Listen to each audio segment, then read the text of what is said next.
as a kid, always loved that. And so I would, you know, always look for the Ninas. So there are things like that in the show that we're doing. No one cares, probably. You know, it's one of those things, like, I don't know if anyone cares, but like, it's stuff that we love. So even though you can look at a Hirschfeld picture and go, oh, look at that, that's great, I get what that is, and not care about the Ninas, if you want to play and you want to find the Ninas, you can. So in Fringe, among the things we're doing is we're putting like, you know, clues about the next episode in each episode in a way that, you know, again, if you don't see it, know it, you know, care about it, that's okay. But again, it's the kind of stuff that as a viewer, I love to see that there are things like that that are going on beyond what you see. And the glyphs in between scenes, those are pretty important too. Yeah, there's a thing that we're doing there. And it's one of the things that we did Alias, everyone's like, oh, well, when you go through the letters, what's that? What does that mean? And originally we were going to do something, we ended up just not doing it. And I always regret it because I feel like it's one of those, again, fun things that I could see people got and wanted to have meaning. And it's something that I would have loved to have meaning too. We just didn't commit to it. But we're doing something like that now in between the acts on Fringe, and I think it'll be, again, it's a fun thing if you care. If not, it's simply another kind of icon that connects to the show. Okay. I think we should start with questions. So, sir. Hi, my name is Chris, and I just want to say the pilot is awesome, and I'm so looking forward to seeing more. The question is, in the J.J. Abrams universe, there's the galaxy of Lost with all its mythology and complexity. Now we have the galaxy of Cloverfield and its emerging mythology and hints that Cloverfield has some clues to Lost. Now we got Fringe and this massive emerging mythology arc. Are we going to be seeing these three galaxies smashing together? Are we going to see clues to Lost inside of Fringe?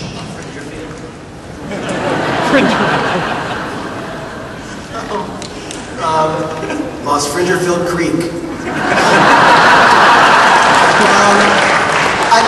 I think that what we'll end up doing is, you know, like in Cloverfield we made a sort of Dharma initiative reference. You know, the idea of having little connective pieces, again, it's only for people who care and are sort of, you know, fans of the stuff, and again, stuff that we're doing as a nod to people who we kind of consider, you know, the friends of the group. So it's like for you to notice that, you know, Chris, is like that's the kind of stuff that I do too. I notice also.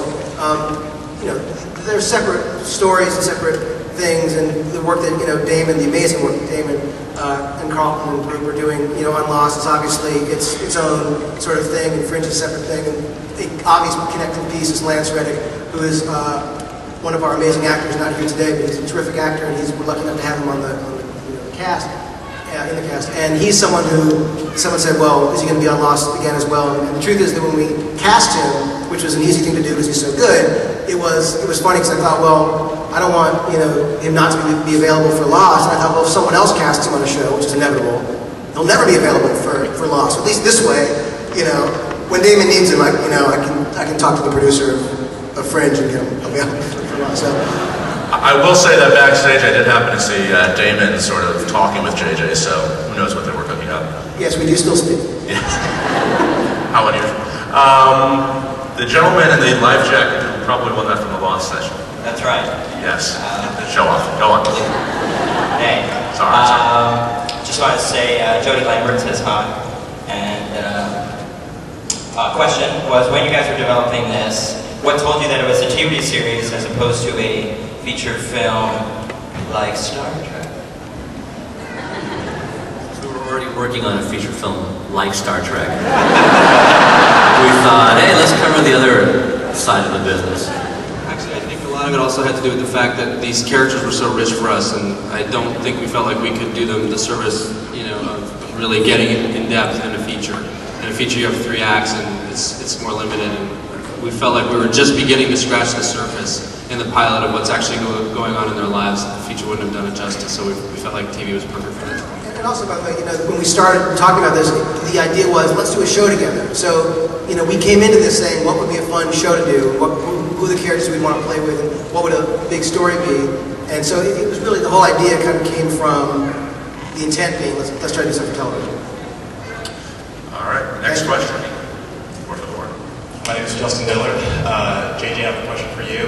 You're actually, I guess, my biggest inspiration for what I try to do. I had a question about how much you're involved with hammering down the major plot points before you decide to move on to another project because you obviously have a lot of stuff on your hands? Yeah. Fair enough. Oh, I gotta go to another show. See, I thought you were going to ask him to show some scenes from Star Trek or something. That's what I would do. No. The truth is that, you know, when I did Lost, and again, you know, you can't sort of help it when something comes up. When Lloyd Braun at ABC called and said, I want to do a show about people who survived a plane crash, and then I got to meet Damon, and we wrote this pilot, and something we were directing. It was like, it was this thing that sort of took off, and the good news was, you know, Alias, which was up and running, had a great group, and it was able to sort of coexist as a bunch of, you know, producers working on more than one thing. When I went off to do Mission Impossible, Damon was taking over Lost, and you can see what he's done, which is, I think, extraordinary. And when, you know, I was doing Trek, and we were hanging out, and the idea, like, it would be fun to do a show again, because we really missed working together. When we did Alias, it was just like this great family, and the cast of that show, too, was amazing. And we just missed it, so we thought, let's try that. And so I definitely am, you know, my attention is always sort of on a couple things, and it's definitely, you know, unlike a lot of producers who probably would stay with one thing, I find myself distracted, and it's the classic ADD disaster, you know.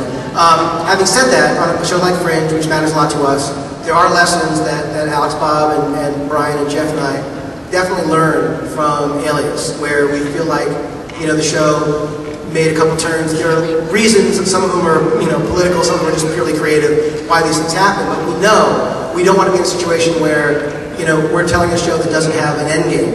And one of the things that I've learned from Damon in watching how he's handled Lost, and you know, one of the brilliant things is his understanding how critical, and the thing I mentioned earlier, pace is, and the end game is. And so, for example, Damon saying, okay, well, if we know the show's 6 years, we know how fast to run, we know where the finish line is.